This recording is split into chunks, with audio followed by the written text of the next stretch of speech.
выходной день и временно исполняющий обязанности главы Республики Башкортостан Ради Хабиров в очередной рабочей поездке. На этот раз в Кармаскалинском районе.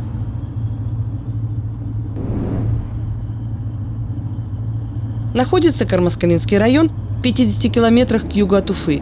Расположен на левом берегу реки Белой. Основа экономики Кармаскалинского района – сельское хозяйство. Ради Хабиров отправляется на одно из предприятий этой отрасли. Дня 3 еще осталось. Сейчас дождь нужен, да? Сейчас дождь нужен, да. А вроде снега столько было. Непонятно, куда ушел. Мы здесь начинаем сеять кукурузу.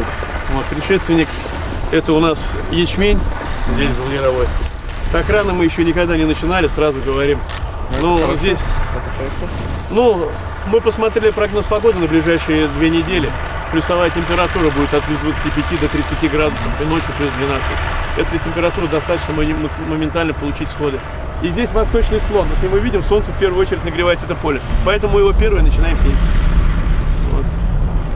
Ну, сетка ведется простыми сеялками, моносем, это французские сеялки точного высева, очень неприхотливые. Работают они у нас с 2005 года без всяких проблем, как новые. Да. Кукурузу ведем здесь по осевам КВС, Рональдинho, гибрид. Почему сеем мы? 80 тысяч штук на гектар сеем, потому что это будет кукуруза на силос. Силос будет такой, что там будет чистое зерно вызреть, и стоять будет кукуруза еще зеленая. То есть и крахмал будет, и витамины будут. Мы эту технологию отработали. Конкретно под ферму здесь кукурузу выращивать. Сейчас поедем. Куда поедем? Здесь прифермерский севооборот. Азот, под ферму азот. Мы вносим везде безводный аммиак, потому что у нас 1500 севооборот на 1500 дойного, 1200 дойного. Вот. И у нас 3 года кукурузы, 3 года многолетка. Когда многолетку распахиваешь, там много проволочника. В связи с этим мы вносим безводный аммиак. Там поле сейчас работает, мы увидим даже слева.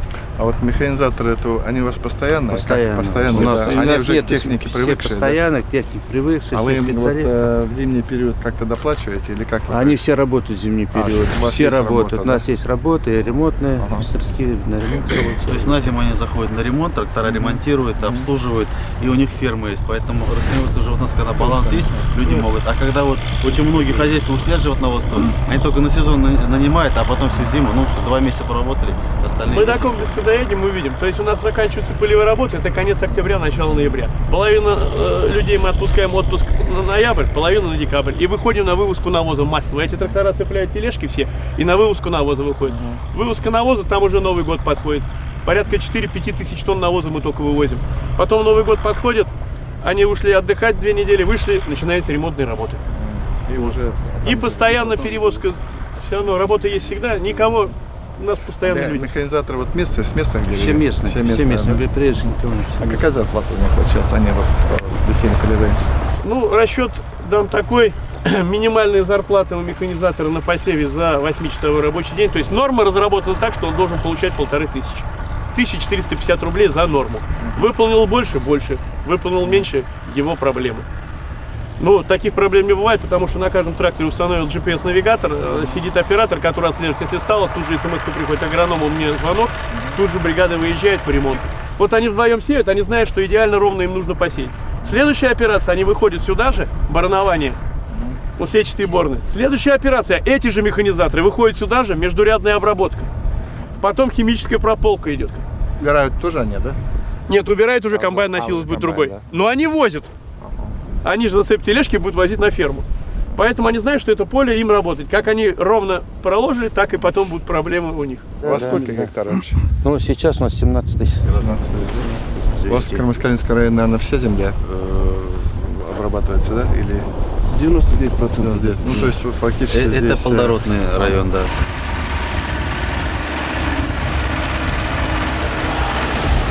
Расфович, сельское хозяйство в поле вашего внимания, как вот первый объект?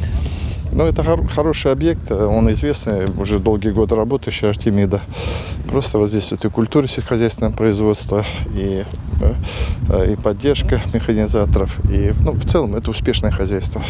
Но вот видите, все переживают из-за погодных условиях. Мы действительно такая необычная весна, вроде и теплая. Сухая. Да, а дождя-то нет. Что ж, только начало дня, поедем дальше. Да. В Кармаскалинском районе развито и животноводство. Есть чем гордиться, но есть и проблемы. Ради Хабиров едет на одну из молочно-товарных ферм района.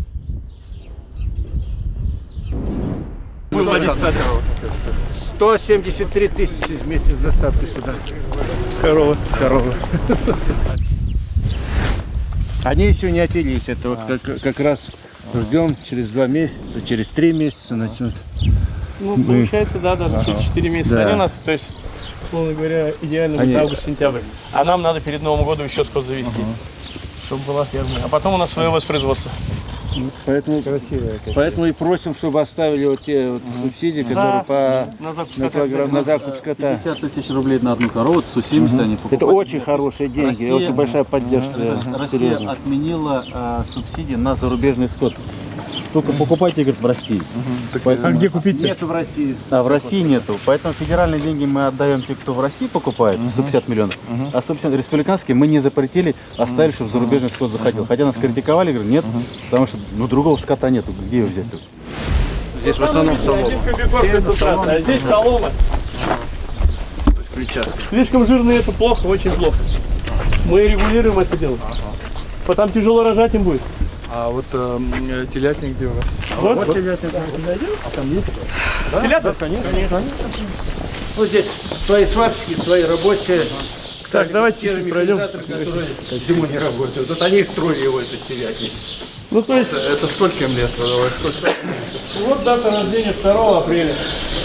Совсем маленькие еще, да? Здесь только маленькие, они индивидуально содержатся здесь у нас, пока выпают с молоком. Это у них пасли прижженные рога, чтобы не было рогов. Все коровы рождаются с рогами. Мы им всем прижигаем.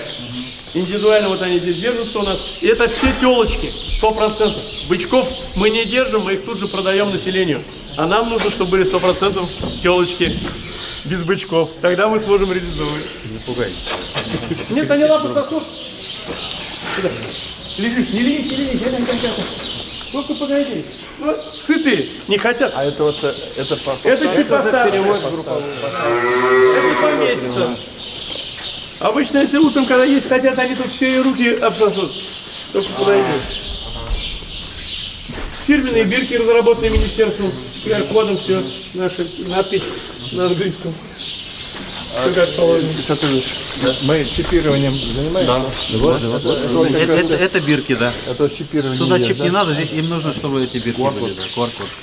Вот они поются молоком, здесь у нас кормокухня и кормоняня. И она как бензозаправка разливает девчонке молоко их.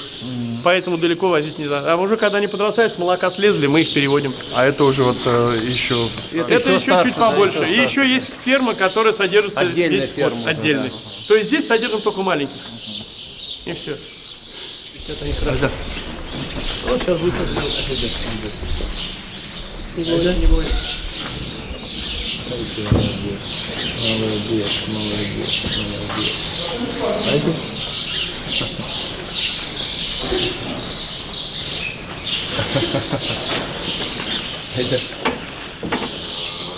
Какой активный. Зимой мы их одеваем в одежду, попоны, Телогрейки специальные, телогрейки. чтобы они тепло не теряли. Ноги, голова так вот сюда. Но они же здесь вот, да? Здесь. Ну, закрывают. Закрывается здесь небольшой. Чуть-чуть. Мы держим плюсовую температуру, потому что вода в постоянном доступе должна быть. Отопление от котельной вашей какой-то? Нет, здесь электричество. Здесь электричество. Здесь электричество. Мы топим только здесь. Но расходы, но это небольшие расходы. Мы проходили много путей. У нас стояли печки, здесь дровами топили, но стабильность дороже. И дым. Вот какая шустрая.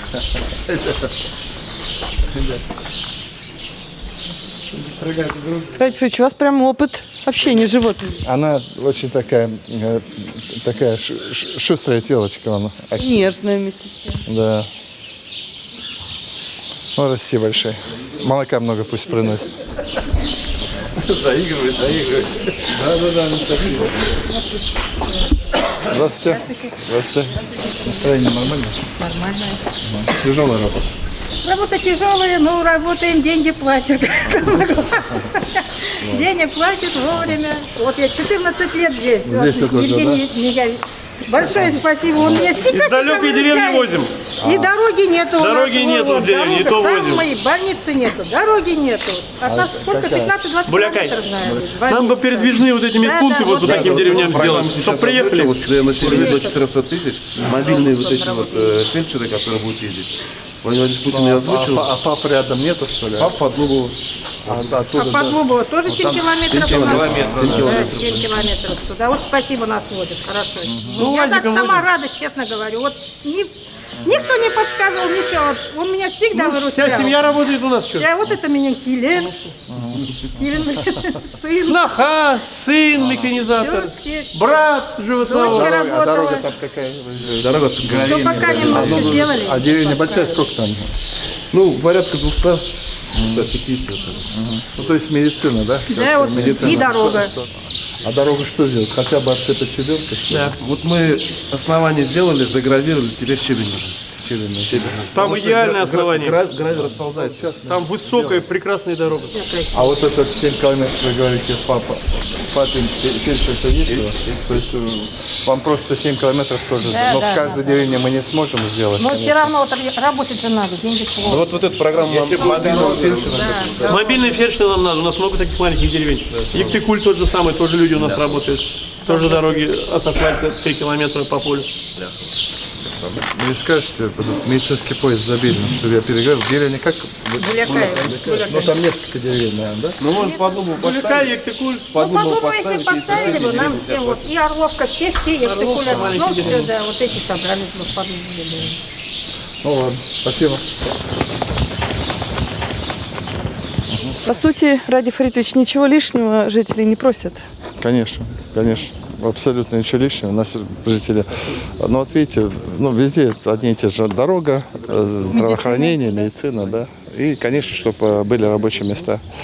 Вот. Спасибо предприятию. Сколько предприятий? Уже лет 17, вы говорите, Ну, да? 91 года. Да. 91 года.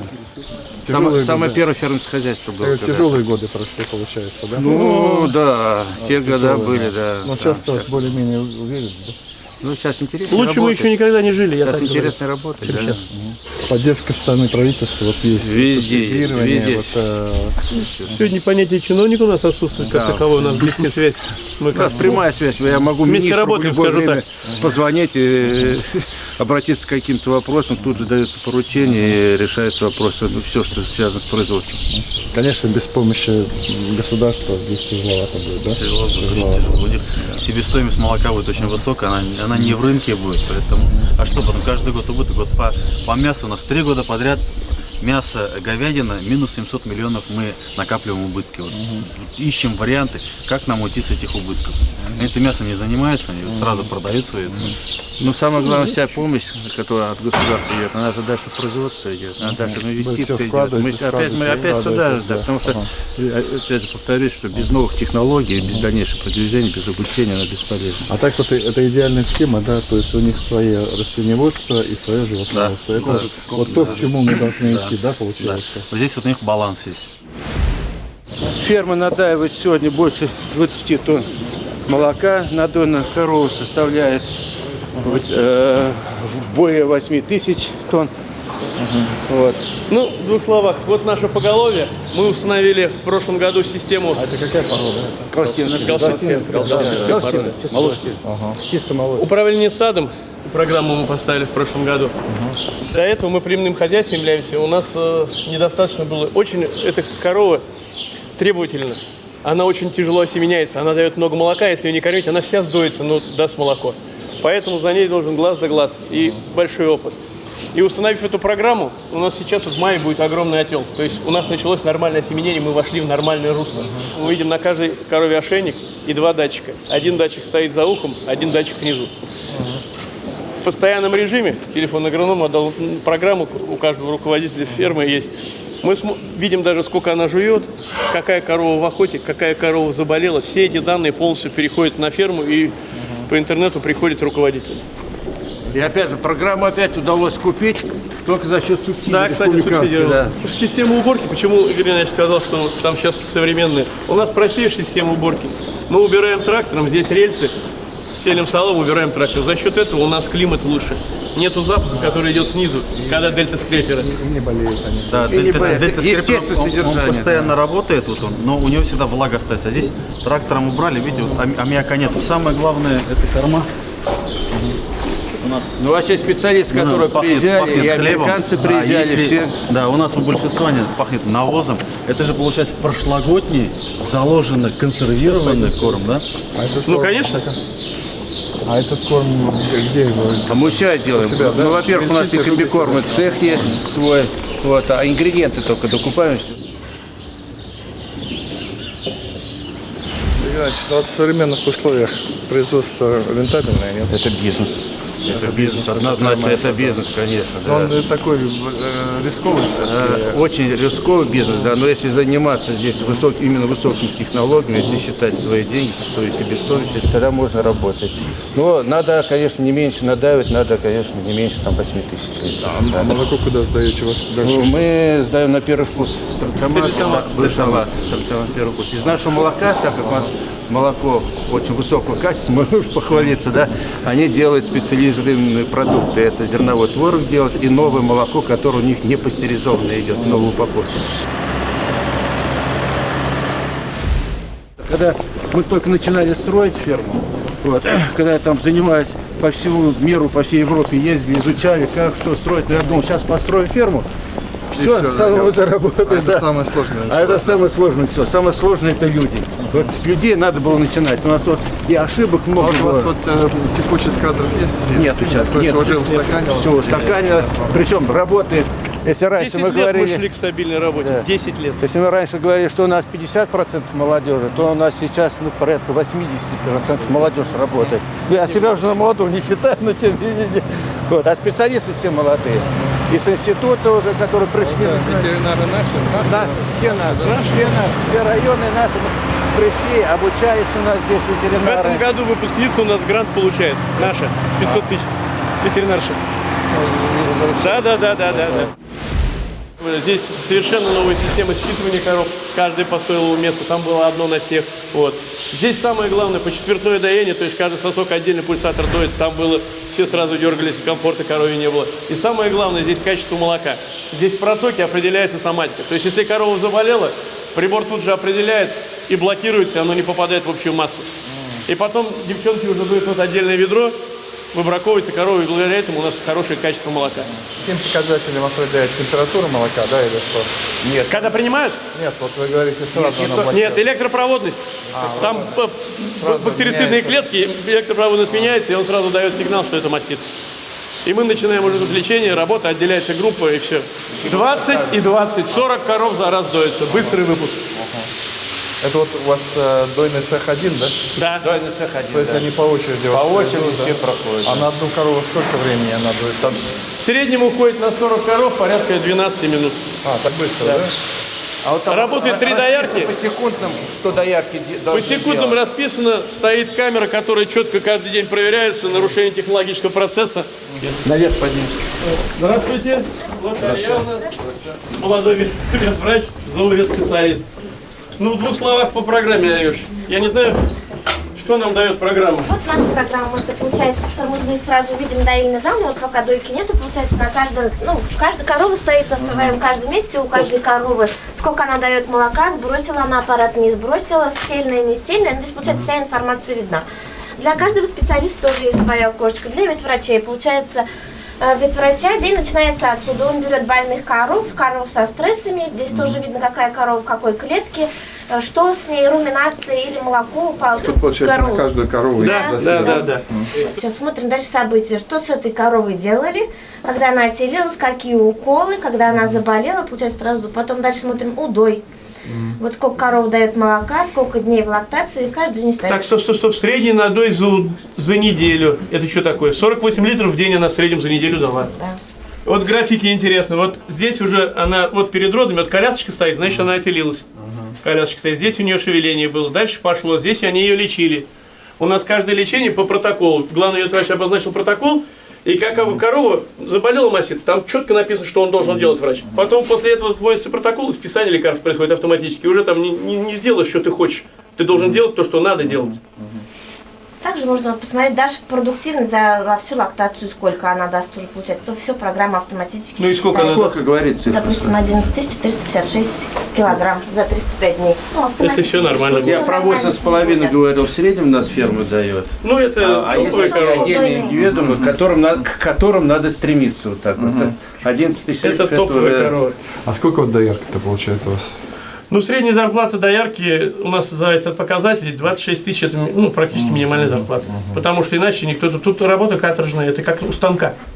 Наше представление там детские о том, что там ферма и там коровы ходят и доят, это все. Это еще большинство есть. Это есть, поэтому... Но это не бизнес уже. Это не в состоянии конкурировать, наверное. У них надо в среднем не более 14 литров. Не больше. Да, а здесь 50. И Вот качество, вся разница. и Если бы не включили в субсидирование вот эту программу, Да. мы бы ее Мы бы не мы бы не потянули. Мы поставили 50% на любую цифру, которую покупает аграрий.